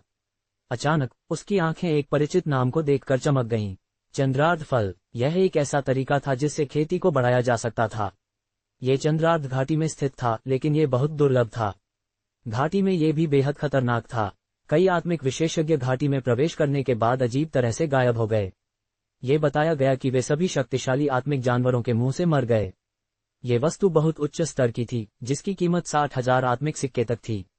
यह आराम से एक साधारण जीवन जीने के लिए लगभग पर्याप्त थी। हालांकि इनाम अधिक था, किसी ने भी इसे पूरा करने की हिम्मत नहीं की। इस कार्य को पूरा करने वाले लोगों की संख्या वर्तमान में अभी भी शून्य थी। अयान एक पल के लिए हिचकिचाया, उसका दिमाग सोच रहा था, लेकिन फिर वह दरवाजे की ओर चला गया। कर्मी ने नौजवान के आंदोलनों को देखा और उसकी आंखें बाहर निकल गईं। लड़के, क्या तुम मरना चाहते हो? कार्य की कीमत अधिक हो सकती है, लेकिन ये बहुत खतरनाक है। पैसा तुम्हारे जीवन के लायक नहीं है। कर्मी ने चेतावनी दी। अरे, तुम शायद चंद्रार्ध घाटी के बारे में नहीं जानते हो, है ना? मैं तुम्हें बताऊंगा। पिछले महीने आत्मिक उपकरणों से लैस कुछ लोग खजाने की तलाश के लिए चंद्रार्ध घाटी गए थे। वे आत्मिक मध्यवर्ती शिष्य थे। वे कभी वापस नहीं आए। मेरा अनुमान है कि उनमें से अधिकांश अंदर मर चुके हैं। अयान के बगल में कई लोगों ने उस पर ताना मारा, लेकिन ये बेकार था। अयान ने 50 आत्मिक सिक्कों की जमा राशि का भुगतान किया, मिशन स्वीकार किया और इमारत छोड़ दी। खोए हुए खजाने। पुनर्जन्म अभी भी बहुत अचानक था और अयान को इस मिशन के बारे में बहुत कुछ याद नहीं था। हालांकि उसे अभी भी अपनी योजना को अनुकूलित करने की आवश्यकता थी। वर्तमान में उसे अभी भी अपनी ताकत बढ़ाने की आवश्यकता थी। इसके अलावा चंद्रार्ध घाटी में चंद्रार्ध फल क्षेत्र तक पहुंचना आसान नहीं था। ये बताया गया था कि भले ही यह खेती को बहुत बढ़ा सकता है, इसमें लगभग कोई दोष नहीं था। यहां तक कि नवागंतुक शिष्य भी इसे आसानी से पचा सकते थे। चंद्रार्ध फल अद्भुत था, लेकिन यह आसानी से उपलब्ध नहीं था। ऐसा इसलिए था क्योंकि रहस्यमय चंद्रार्ध घाटी बहुत खतरनाक थी। अनगिनत लोग चंद्रार्ध घाटी में प्रवेश कर गए और कभी वापस नहीं आए। अयान नहीं जानता था कि उनके साथ क्या हुआ, लेकिन वह चंद्रार्ध घाटी से अपरिचित नहीं था। वह उस वास्तविक जगह को भी जानता था जहां चंद्रार्ध फल उगता था। जब तक मैं वहां के संरक्षक जानवरों की देखभाल करता हूं, मैं आसानी से फल प्राप्त करने में सक्षम हो जाऊंगा। फल के साथ मैं अपनी खेती के चरणों को बढ़ाने या अगले क्षेत्र में कूदने में भी सक्षम हो जाऊंगा। यह एक बहुत बड़ी मदद होगी, अयान ने कहा। एक पल के लिए सोचा, फिर एक दुकान के किनारे की ओर चलता रहा।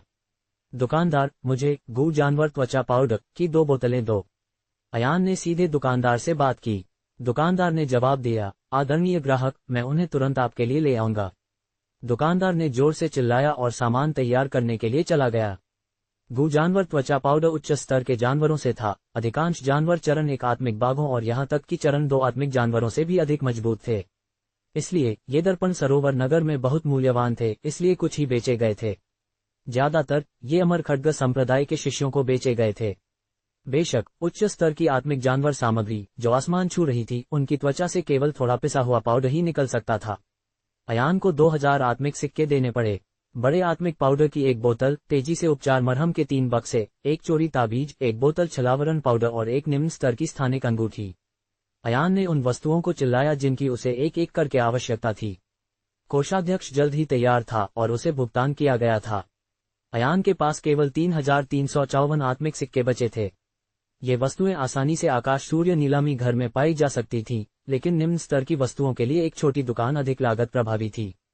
अपनी स्थानिक अंगूठी में 3 वस्तुओं को भरने के बाद वह अपने काले घोड़े की काठी पर कूद गया और चंद्रार्ध घाटी में सवार हो गया।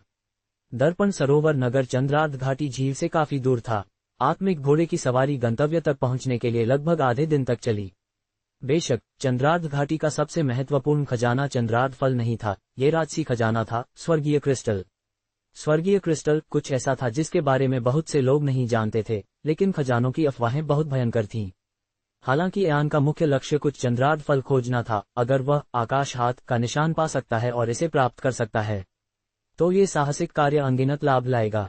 स्वर्गीय क्रिस्टल की अफवाहें बहुत कम थीं।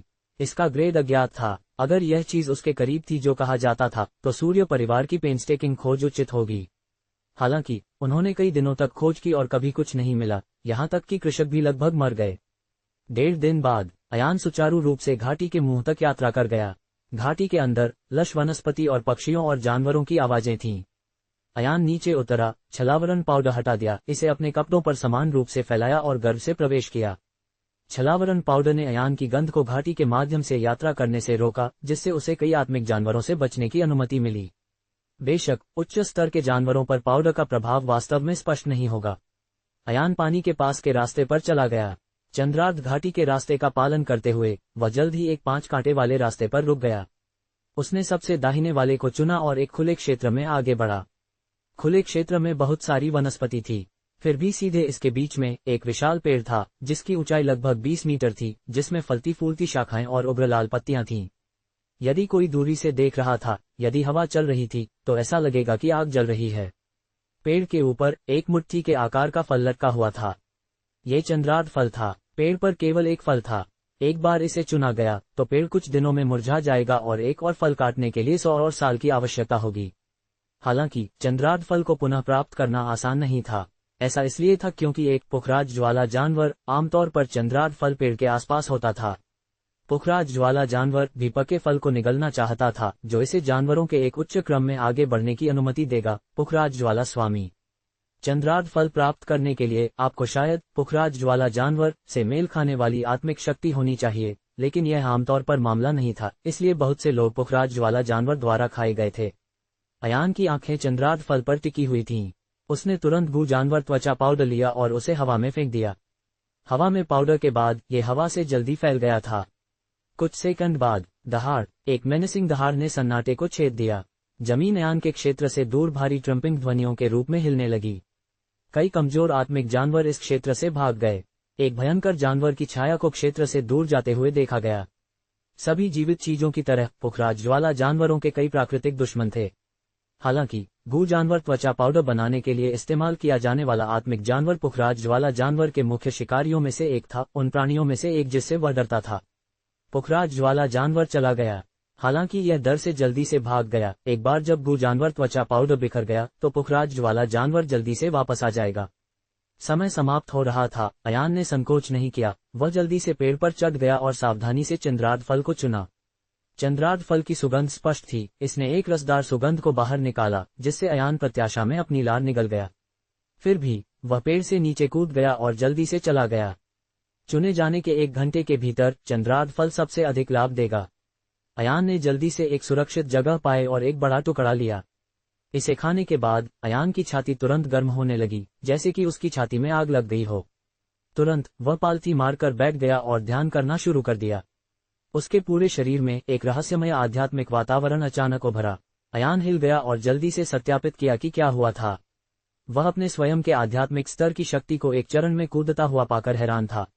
मानव मांसपेशियों की शक्ति आत्मिक कोर से जुड़े रक्तवाहिकाओं से आई थी। आत्मिक कोर ने निर्धारित किया कि आत्मिक क्यूई वसूली कितनी तेज थी। चरण 6 की खेती में अधिकांश कृषकों में आत्मिक कोर शक्ति के लिए केवल 40 की रेटिंग थी, लेकिन अयान में 110 की आत्मिक कोर शक्ति थी। वह सीधे 7वें चरण की खेती में चला गया और शिखर से बहुत दूर नहीं था। अयान परमानंद में था। उसके दिल में जो उत्तेजना थी वह अभूतपूर्व थी। आखिरकार मैं 7वें चरण तक पहुंच गया हूं। मैंने आखिरकार 7वें चरण में प्रवेश किया। उसने बड़बड़ाया क्योंकि उसका पूरा शरीर उत्तेजना से कांप रहा था। सालों के सपने देखने के बाद उसने आखिरकार आज महसूस किया। दुर्भाग्य से केवल एक चंद्रार्ध फल था, अन्यथा वह बार बार फल खाएगा। जल्द ही अयान ने अगले चंद्रार्ध पेड़ पर जाने का फैसला किया। एक बार फिर अयान ने हवा में गू जानवर त्वचा पाउडर फैलाया। उसने स्वीकार किए गए कार्य को पूरा करने के लिए एक और फल मिला। अयान अधिक फल प्राप्त करना चाहता था, लेकिन उसे केवल 3 अलग अलग स्थानों की याद थी। दुर्भाग्य से तीसरा स्थान बहुत खतरनाक था और फल प्राप्त करना बहुत मुश्किल था। दूसरा फल प्राप्त करने के बाद उसे जाने की कोई जल्दी नहीं थी। इसके बजाय वह चंद्रार्ध घाटी में और गहराई तक जारी रहा। अगला, स्वर्गीय क्रिस्टल ढूंढना। दहाड़। तभी अयान के सामने से एक शांत दहाड़ आए। चंद्रार्ध घाटी के रहस्य। अयान का चेहरा पीला पड़ गया। उसने अपने सामने देखा और पाया कि उससे कुछ ही दूरी पर एक बैंगनी सींग वाला स्टील आर्मर तेंदुआ निकला है। स्टील आर्मर तेंदुआ एक मध्यवर्ती स्तर का आत्मिक जानवर चरण 1। ये बेहद फुर्तीला था, अद्भुत रक्षा, और अगर किसी को इसकी कमजोरी का पता नहीं था तो एक नौसिखिया स्तर के कृषक के पास इस आत्मिक जानवर को नुकसान पहुंचाने का कोई तरीका नहीं होगा। अयान का दिल थोड़ा धड़क गया, लेकिन वह पीछे नहीं हटा। इसके बजाय उसने अपनी जंग लगी तलवार बाहर निकाली। फिर भी ताकत में अंतर अभी भी 4 चरणों का था। हालांकि अयान स्टील आर्मर तेंदुए से बहुत परिचित था, लेकिन ये केवल किताबों और कक्षाओं में था। उसे अभी भी कोई वास्तविक युद्ध का अनुभव नहीं था, यहाँ तक कि अपने पिछले जीवन में भी उसने कई आत्मिक जानवरों से लड़ाई नहीं की थी। उसके सामने सड़कें एक साथ मिलकर एक मृत अंत का निर्माण करती थीं। वह चुपके से चारों ओर देखा, एक पल के लिए सोचने के बाद वह अचानक चला गया। वह मुड़ा और भाग गया। दहाड़। हालांकि एक बार जब स्टील आर्मर तेंदुए को उसका शिकार मिल गया तो वह उसे कभी जाने नहीं देगा। उसने तुरंत अयान को पकड़ लिया। ये हवा की तरह तेज था और तुरंत उसके और अयान के बीच की दूरी कम कर दी। अयान केवल कुछ कदम चला, फिर वह दोनों पैरों का उपयोग करके किनारे पर कूद गया और तेंदुए के पास से कूद गया। एक चट्टान के किनारे पर चढ़ गया, जल्दी से 5 मीटर ऊपर चला गया। एक त्वरित नजर के साथ उसके हाथ चट्टान की उभरी हुई चट्टानों पर टिक गए और हवा में ऊपर रहे। स्टील आर्मर तेंदुआ जितना ऊंचा कूद सकता था कूद गया, लेकिन जमीन पर वापस गिरने से पहले केवल 4 मीटर की ऊंचाई तक पहुंचा। दहाड़। स्टील आर्मर तेंदुआ अयान के चारों ओर घूम रहा था। कोई भी उसकी आंखों में अनिच्छा देख सकता था। यह अयान का इंतजार कर रहा था और अयान को एक तीव्र चमक दी। जबकि उसका शरीर मजबूत था, फिर भी उसका एक नुकसान था।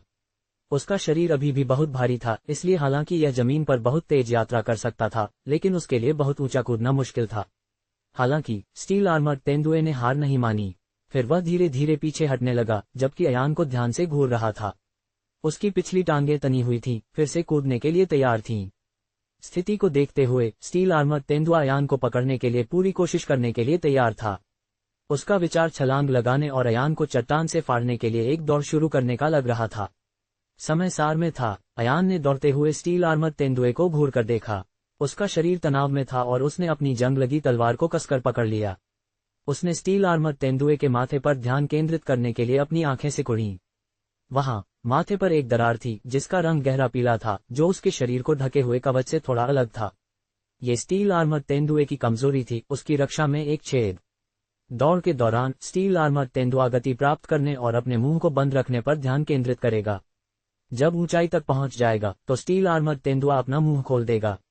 अयान को इस स्थिति के दौरान स्टील आर्मर तेंदुए के हमला करने से ठीक पहले कार्रवाई करनी चाहिए। उसकी आंखें ध्यान केंद्रित करने लगी, एक औंस भी ढिलाई नहीं दी। केवल एक मौका था। जैसे ही स्टील आर्मर तेंदुआ हवा में कूदा, अयान ने अपना कदम उठाने का फैसला किया। स्टील आर्मर तेंदुए ने अभी तक अपना मुंह नहीं खोला था। अयान ने चट्टान को छोड़ दिया और जंग लगी तलवार को पकड़ लिया। उसने स्टील आर्मर तेंदुए की कमजोरी की ओर एक दुष्ट वार किया। अयान ने गति से चिल्लाया। उसने अपनी जंग लगी तलवार में अपनी सारी आत्मिक शक्ति डाली। पूछी। जंग लगी तलवार छेद कर रही थी। दहाड़। स्टील आर्मर तेंदुए ने तुरंत एक दर्दनाक दहाड़ जारी की। उसके हमले को बाधित करने के बाद उसका पूरा शरीर आसमान से गिरने लगा। गति के साथ जंग लगी तलवार ने वास्तव में आत्मिक जानवर के मस्तिष्क को छेद दिया था।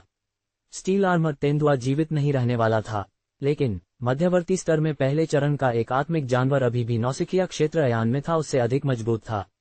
जैसे ही वे उतरे, स्टील आर्मर तेंदुआ अपने पैरों पर संघर्ष किया और अपनी भयंकर पंजों का उपयोग अयान को काटने के लिए किया। अयान चौंक गया और जल्दबाजी में अपनी जंग लगी तलवार से तेंदुए को वापस धकेल दिया। हालांकि अयान एक कदम बहुत देर से था। उसके सीने को पंजों से काट दिया गया और कुछ बूंदें खून बह निकलीं। फिर स्टील आर्मर तेंदुए को अयान द्वारा वापस धकेल दिया गया। उसने लड़ाई जारी नहीं रखने का फैसला किया और अपनी पूरी ताकत से भाग गया। हालांकि अयान पीछा करना चाहता था, लेकिन वह तेंदुए जितना तेज नहीं था, इसलिए उसने हार मान ली। हालांकि उसने मूल रूप से स्टील आर्मर तेंदुए को मार डाला, लेकिन वह सस्ते में नहीं निकला। वह अभी भी घायल हो गया और उससे कोई लूट नहीं मिली। अंत में उसके पास पर्याप्त युद्ध का अनुभव नहीं था। उसने जल्दी ठीक होने वाले पेस्ट का एक डिब्बा निकाला और इसे अपने सीने पर लगाया। घाव जल्द ही खुद को ठीक करने लगे और खून बहना बंद हो गया। खुद को थोड़ा सीधा करने के बाद वह उठा और आगे बढ़ता रहा। जिस रास्ते पर वह था, उसके माध्यम से चलने के दौरान वह बहुत से शक्तिशाली आत्मिक जानवरों से मिला। वह हर बार भाग गया, केवल और अधिक आत्मिक जानवरों को खोजने के लिए। अपने जीवन को बचाने के लिए उसकी एकमात्र आपातकालीन वस्तु चोरी ताबीज थी। हालांकि वह इसका उपयोग केवल 10 दिनों के दौरान कर सकता था और यह केवल 10 सेकंड तक चला। फिर ताबीज बेकार हो जाएगा। इसलिए वह 2 दिनों तक घाटी के माध्यम से ध्यान से ट्रैक करता रहा और अभी भी मुख्य आकाश हाथ का निशान नहीं मिला। उसकी तेजी से ठीक होने वाली पेस्ट की आपूर्ति खतरनाक रूप से कम हो रही थी। दबाव में अयान के मन में पीछे हटने के विचार आए। चंद्रार्ध घाटी की धुंधली धुंध को देखकर अयान ने आह भरी और मुड़ गया। अचानक घाटी से पैरों की आवाज का एक विस्फोट आया। वह थोड़ा हैरान था, लेकिन पल भर के लिए सुनने के लिए अपने कान केंद्रित किए। हाँ, पैरों की आवाज थी, लेकिन ऐसी आवाजें भी थीं जो स्पष्ट रूप से हंसी जैसी लगती थीं। इस जगह में लोग हैं। अयान उत्सुक था। वह चुपके से एक चट्टान के पीछे घुस गया और ध्यान से खुद को छिपा लिया। अयान बातचीत सुन सकता था, क्योंकि वह इतना दूर नहीं था। उसने उनके खेती के स्तरों की जांच की और वे विशेषज्ञ नहीं लगे। वे या तो सभी आत्मिक नौसिखिए या आत्मिक मध्यवर्ती शिष्य थे। जैसे ही पैरों की आवाज अयान के करीब गई, उसने धीरे धीरे चट्टान पर अपना सिर झुकाया। उसने काले कपड़े और पीले कवच पहने एक समूह को देखा। एक विशाल व्यक्ति हाथ में तलवार लिए उस चट्टान के सामने की घाटी से निकला जिसके पीछे अयान था। ये लोग सभी अपने क्षेत्र के शुरुआती चरणों में आत्मिक सैनिक थे। वे अच्छी तरह से सुसज्जित थे। प्रत्येक एक हथियार ले जा रहा था जिसमें शक्तिशाली आत्मिक शक्ति थी, जो उनके हाथों में आत्मिक बल के साथ उपयोग किए जाने पर घातक क्षति का कारण बन सकती थी। हाँ, मुझे उम्मीद नहीं थी कि जाल वास्तव में कुछ शिकार को पकड़ लेगा। चलो देखते हैं कि क्या मैं किसी महिला आत्मिक कृषक को पकड़ने में कामयाब रहा। अगर कोई है तो मुझे पहला चयन मिलेगा। ठीक है, एक मजबूत और हार्दिक कृषक हंसा। सबसे बड़े भाई ने बोला, है तो हम कैसे असहमत हो सकते हैं। आप पहले चुने। हे, अगर कोई शुद्ध सफेद चेहरे वाला पुरुष आत्मिक कृषक है तो मुझे चुनौती मत दो। एक पतला धंसी हुई आंखों वाला कृषक हंसा, जैसा कि उसने अपने सूखे होठों को चाटा। तुम पर धिक्कार है, हमने अभी अभी स्वाद लिया है, तुम धीरे धीरे कैसे चुन सकते हो। वैसे भी नेता को प्रभारी होना चाहिए। चलो बस इसके लिए एक सिक्का उछालें। हमें शिकार मिले हुए बहुत समय हो गया है, चलो उन्हें एक दर्दनाक मौत देते हैं। अलग हट जाओ, इन लोगों को जाल से भागने मत दो। सबसे बड़े कृषक ने चिल्लाया और भीड़ जल्दी से तेज हो गई। शिकार, जाल। अयान उत्सुक था। ये लोग कहां से आए। चंद्रार्ध घाटी में वास्तव में लोग हैं। ये भूतिया जगह जहां यहां तक कि आत्मिक मध्यवर्ती शिष्य भी प्रवेश करने से डरते थे। फिर भी ये लोग जानते होंगे कि स्वर्गीय क्रिस्टल कहां है। अयान ने एक पल के लिए इसके बारे में सोचा और फिर चुपचाप उनका पीछा किया। ये लोग क्षेत्र से बहुत परिचित लगते थे। उन्होंने आसानी से घाटी के अंदर के आत्मिक जानवरों से बचा। वे जल्दी से केंद्रीय घाटी में पहुंचे। घाटी के केंद्र में खुले क्षेत्र को ढकने वाली ऊर्जा का एक बड़ा काला गोलार्ध था। यह एक विशाल हुड जैसा लग रहा था जो केंद्रीय घाटी के एक हिस्से को ढकता था। अयान किनारे पर छिपा हुआ था और स्थिति का विश्लेषण कर रहा था। उसने कृषकों को काले गोलार्ध तक जाते देखा। वह सामने खड़ा हो गया और कुछ मंत्रों का जाप किया और एक छोटी दरार दिखाई दी। कृषक मुस्कुराया और अंदर चला गया। काले गोलार्ध में लगभग 20 युवा पुरुषों और महिलाओं का एक समूह एक छोटे काले गोलार्ध में फंसा हुआ था। सभी एक लाल वर्दी पहने हुए थे जिसमें एक लाल क्रॉस प्रतीक था। सभी एक जेड टोकन और एक तलवार से लैस थे। ये अमर खड्ग संप्रदाय के शिष्य थे। दुष्ट शिष्य। ये अमर खड्ग संप्रदाय के शिष्य काले ऊर्जा के प्रभाव में थे जिसने शिष्यों को धुंधली गैस से ढका हुआ था, धीरे धीरे उन्हें कमजोर कर दिया। शिष्यों की आत्मिक शक्ति कमजोर होती गई। उन्होंने काले ऊर्जा के गुंबद से मुक्त होने की कोशिश की, लेकिन उन्होंने पाया कि वे सिर्फ उसमें फंसे हुए थे। हाँ, इतने सारे लोग कैसे हैं। मुझे नहीं लगा। मुझे उम्मीद नहीं थी कि हम वास्तव में कुछ मछली पकड़ेंगे। सबसे बड़े शिष्य की आंखों में लालच दिखाई दिया क्योंकि उसने अमर खड्ग संप्रदाय के हर शिष्य की जांच की। वह अंततः कई महिला शिष्यों की दृष्टि पर रुक गया जो बहुत सुंदर थीं। जैसे ही उसने महिला शिष्यों की सुंदर आकृतियों को देखा, उसके मुंह से लार टपकने लगी। इतना शिकार, मास्टर हमें निश्चित रूप से पुरस्कृत करेगा। हाँ, हम जीत गए। यह एक महान फसल है। काले बख्तरबंद पुरुषों के समूह ने खुशी से कहा। अभी अभी आए लोगों के धमकी भरे व्यवहार को देखकर पालथी मारकर बैठे शिष्य फर्श से उठ गए और अपनी तलवारें तैयार कर लीं। सभी खड़े हो गए और सतर्कता के साथ काले बख्तरबंद कृषकों को घूरते रहे। आप लोग कौन हैं? वरिष्ठ अमर खड्ग संप्रदाय के शिष्य ने पूछा। इससे कोई फर्क नहीं पड़ता, काले बख्तरबंद सबसे बड़े शिष्य ने हंसा। मैं तुम्हें कुछ सलाह दूंगा, जब तक तुम विरोध नहीं करते तुम जीवित रहोगे। अगर तुम करते हो तो तुम कल नहीं देख पाओगे। क्या तुम जानते हो कि हम कौन हैं? काले बख्तरबंद सबसे बड़े शिष्य ने पूछा। कौन? हम अमर खड्ग संप्रदाय से हैं। प्रमुख ने हमें चंद्रार्ध फल प्राप्त करने के लिए एक मिशन पर भेजा है।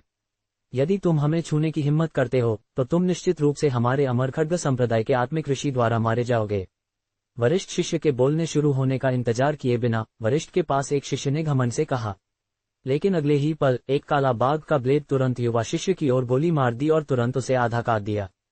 स्लैश। शिष्य मर गया। शरीर के 2 हिस्सों से खून का एक फव्वारा निकला। अमर खड्ग संप्रदाय के शिष्य घबरा गए। साथ ही शिष्य लोहित